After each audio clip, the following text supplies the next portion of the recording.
On the free Radio Maria Play app, online on smart speakers and on DAB Plus digital radio, this is Paul Dannon on Radio Maria with today's English Catholic News.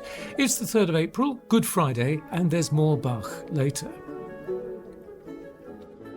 On Tuesday, Rebecca told us about the previous day's launch of a new British-based international bioethics centre. Augustine Bioethics Network has, as its chairman, Professor Neil Scolding, a member of the Pontifical Academy for Life, and its secretary is Professor David Albert Jones, who also holds academic posts at Oxford, St Mary's Twickenham and the Australian Catholic University. I spoke to him earlier this week and began by remarking on how this country has seen several predecessor organisations in the bioethics sphere, including the Lineker and Anscombe centres.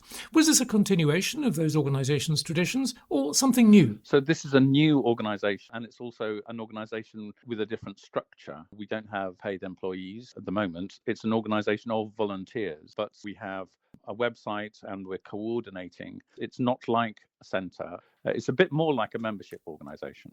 Next, Professor Jones described the advantage of the new centres being based on voluntary participation. In setting it up as a voluntary organisation, we are thinking about its long-term sustainability, and we don't want it to be so vulnerable to financial changes as a lot of charities experienced during COVID. So we hope the structure will be more robust, though it will have its own difficulties, which is getting people to be involved when they're giving their time voluntarily instead of being paid. I next asked about the Augustine Bioethics Network's scope and geographical reach. It's an international organisation, so we have people from the United States and Europe and Australia and the Philippines, as well as from the United Kingdom, because we face similar challenges. We face similar challenges about abortion or euthanasia or new technologies like cell-based technologies or artificial intelligence. The network will share expertise. It will have resources which will be accessible through the website.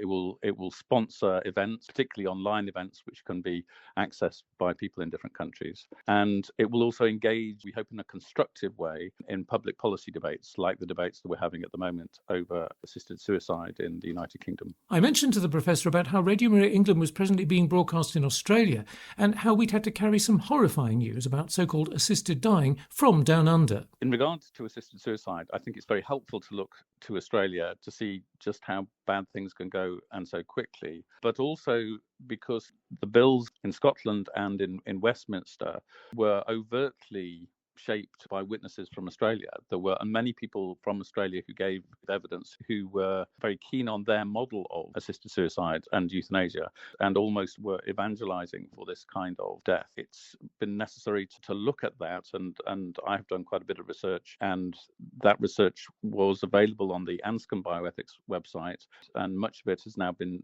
reproduced on the Augustine Bioethics Network, and I looked particularly at Australia.